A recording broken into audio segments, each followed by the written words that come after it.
Hello everybody, it's Colorado Donkey Watch. I want to dive right into an article that I just saw. It's a prime example of why you do not cooperate with police, even if you are not breaking the law. To all the people that have said, why don't you just do what they say? If you're not breaking the law, then you're not going to have any problems. Well, let's take a look at this. Drink tonight. Chevy sedan registered to... You haven't had anything to drink tonight? No, sir. The traffic stop of Nakiko Diallo began because of a broken taillight. Thanks to an open container of tequila in the front seat, it soon became a DUI investigation. Do you want to perform any kind of field sobriety tests? If you want me to, I will. Diallo is cooperative and never sounds drunk. Can you see that pen? Yes, sir. And, as his lawsuit points out, his balance appears good on the field sobriety test. But the officer still arrests Diallo for DUI. How did I... So even after looking like he passed a test, they still arrest him for DUI? Couldn't get much worse than that, right? fail? Like, I don't understand. After Diallo's arrest, Officer Matthew Milligan searches a lunchbox on Diallo's back seat, a lunchbox that appears empty. And this is when the body cam gets interesting, because next it shows Milligan unzipping the top compartments. We've highlighted the video, and you'll notice he shines his flashlight inside and pulls nothing out. Milligan turns off his body camera, but a few minutes later turns it back on, asking a rookie cop to search the lunchbox. Yep.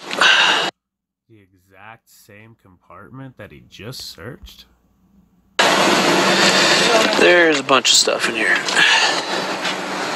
Looks like a scale and some little baggies and stuff like that. Looks like cocaine or something. Because Diallo was already on parole for a drug offense, he would sit in jail for 17 months on his new drug charge. But when a jury heard the case and saw the body cam, Whatever you need me to do, I'll do. it found Diallo not guilty of all charges. Now Diallo is suing Officer Matthew Milligan and Aurora Police, saying the drugs were planted.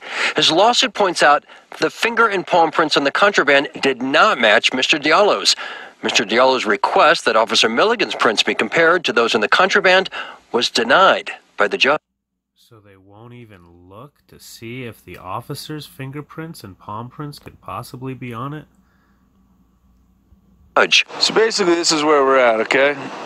Obviously there's something going on. Aurora Police conducted an internal affairs investigation after Diallo's attorney filed a complaint, but determined it was unfounded as no policy violations were noted, even though it admits Milligan turned off his body cam at a critical juncture. Internal Affairs wrote, "It may be best practice or a good idea to have the camera on when doing a search, but not necessarily." The Internal Affairs report goes on to state, the jury also said by finding the defendant not guilty that it was not because they felt Officer Milligan planted the drugs. Cocaine. Crack cocaine right here.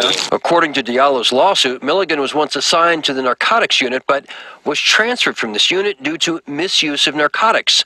An allegation Officer Milligan's attorney strongly denies to the Problem Solvers. Aurora Police would only confirm Milligan was once in narcotics, but would not confirm why he left.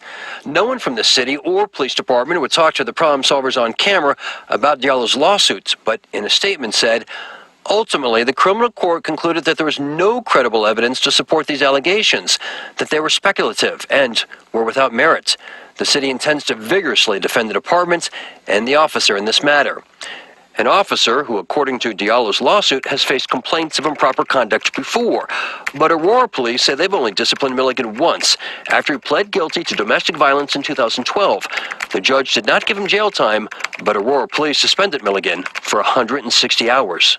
Nakiko Diallo and his attorney declined to speak with the Problem Solvers for this story. Officer Milligan wouldn't talk either. His attorney has filed a motion to dismiss the lawsuit, but it could be months before a judge rules. Rob Lowe, Fox 31. Rob, thank you.